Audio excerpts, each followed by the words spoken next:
Bonsoir. J'ai grand plaisir à accueillir ce soir sur le plateau de Valeurs Philippe Jambon. Attention mesdames, ce monsieur a le pouvoir de vous faire saliver.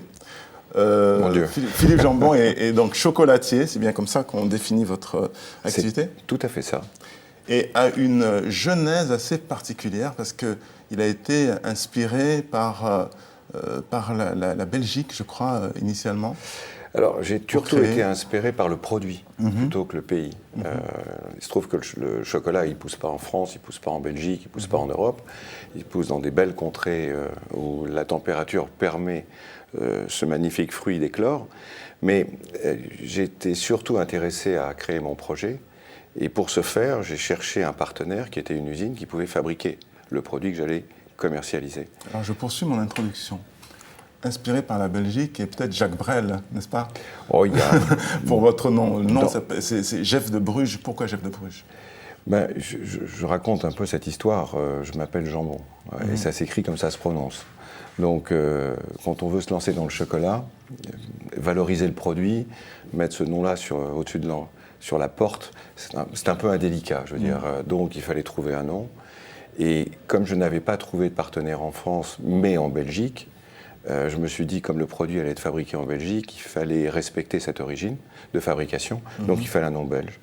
Et parmi de multiples réflexions sur différents noms, je suis tombé sur un soir, parmi d'autres, une marque qu'on a écrite comme ça et qui s'appelait Jeff de Bruges. Je me suis dit, tiens, c'est pas mal ça. Et puis le lendemain matin, quand on s'est réveillé, on a repris notre liste de noms et puis on s'est dit, oui, effectivement, c'est pas mal. Et finalement, c'est très intéressant puisque Jeff de Bruges, c'est un prénom qui est, on dit Jeff ou on dit Jeff, ça dépend des gens, qui est très populaire, qui est très direct. Et puis, il y a une particule avec un très joli nom derrière. Et c'est bien l'ADN de cette marque qui est une marque du plaisir quotidien, du petit luxe du quotidien à un prix accessible.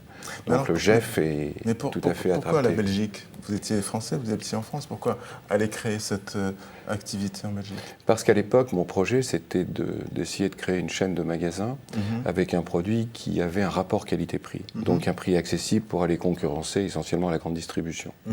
Pour ça, il fallait une usine performante. Et quand vous avez peu d'argent et un vaste projet sur papier, mais rien de concret, en tout cas en France, j'ai eu beaucoup de mal à convaincre. D'accord. Mais j'ai convaincu une usine en Belgique qui était à l'origine à Bruges. D'accord. Et voilà comment ça a démarré. D'accord. Et donc, l'activité initiale, ça a été tout de suite la franchise? C'était ça le projet initial? Ben, j'avais des idées, j'avais une ambition, mais pas beaucoup de moyens. Donc il fallait aussi arriver à convaincre des partenaires de démarrer. Donc j'avais créé un concept sur papier et j'ai été vendre mon concept sur papier à des commerçants en place. J'ai eu la chance que 4 me suivent la première année, en 86, et on a ouvert 4 magasins qui ont tout de suite fait la différence par rapport à la concurrence établie à l'époque. Et l'année suivante, j'ai démarré en franchise réellement, en allant au salon de la franchise. Et puis voilà, c'est parti comme ça. Et puis la société s'est créée, s'est structurée, on a accompagné, on n'a pas été opportuniste. Et aujourd'hui, on est numéro 1. Vous êtes numéro 1. Mais il y a quelque chose qui nous intéresse particulièrement chez Valeurs, c'est l'aspect humain.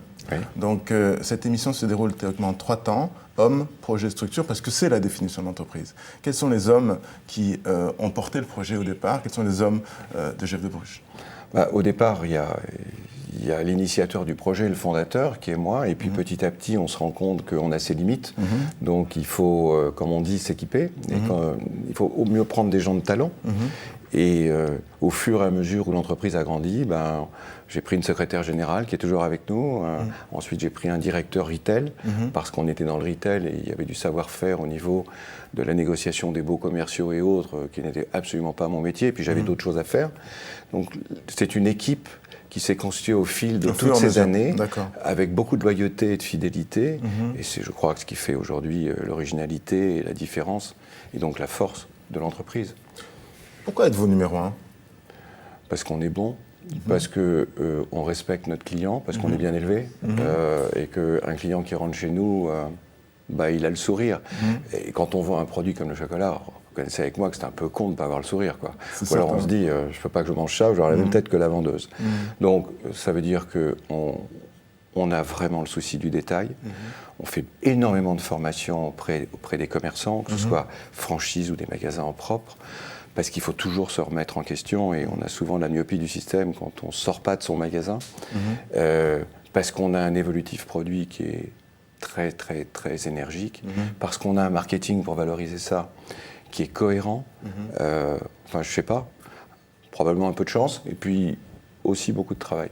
Est-ce que le souci du détail vous pousse à avoir aussi la réflexion sur les aspects humanitaires de votre activité? Vous allez chercher votre graine de cacao où? En Afrique Alors, moi, je ne vais pas la chercher directement. Il y a des gros acteurs en Europe qui font ce métier, mais on est partenaire et aujourd'hui, on est un acteur achetant de grosses quantités.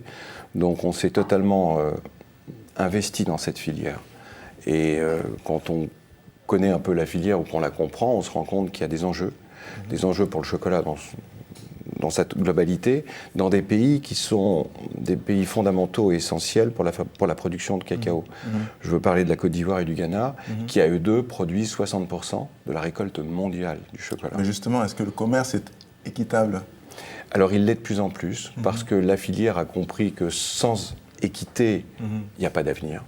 Donc on s'est lancé, et quand je dis on, c'est la filière, et pas seulement Jeff de Bruges, bien sûr, restons modestes, mais on s'est lancé vraiment dans cette opération d'éducation, de formation, de qualité, donc de prix supérieur, et de productivité, donc de revenus supérieurs, qui est l'enjeu majeur pour les années à venir, pour que le cacao reste ce qu'il est en Côte d'Ivoire et au Ghana, et pas supplanté par d'autres types d'agriculture, comme la plantation d'huile de palme, de palmiste, produit qu'on n'aime pas trop en Europe, ou d'ananas.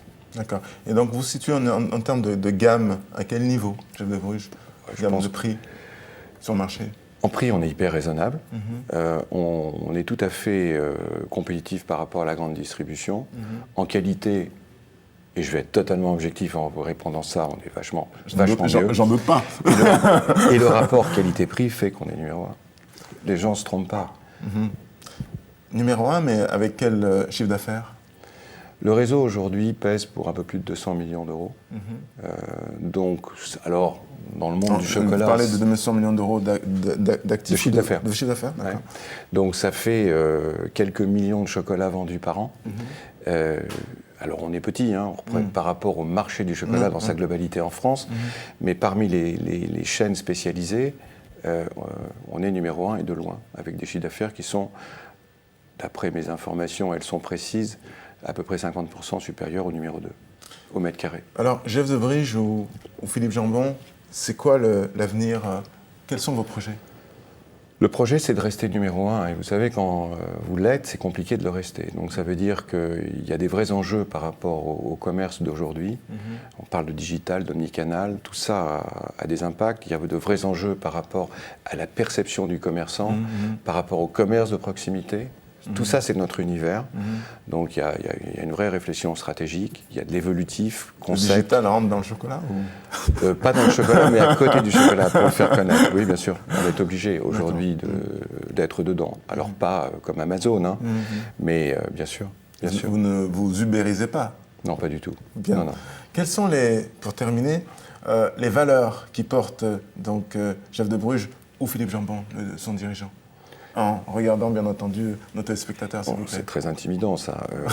Les valeurs, c'est des valeurs de simplicité, de modestie, de générosité, de dynamisme, de remise en question permanente, donc d'humilité et d'apprécier l'autre. Donc, ce côté humain fait la force de toute entreprise. Et puis après, je rajouterais qu'il faut une toute petite pointe d'inconscience pour se lancer. Mais ça vaut vraiment la peine. Merci infiniment. Quant à moi, j'adore le chocolat aux noisettes. Oui, vous avez le droit. Bonsoir. Merci infiniment.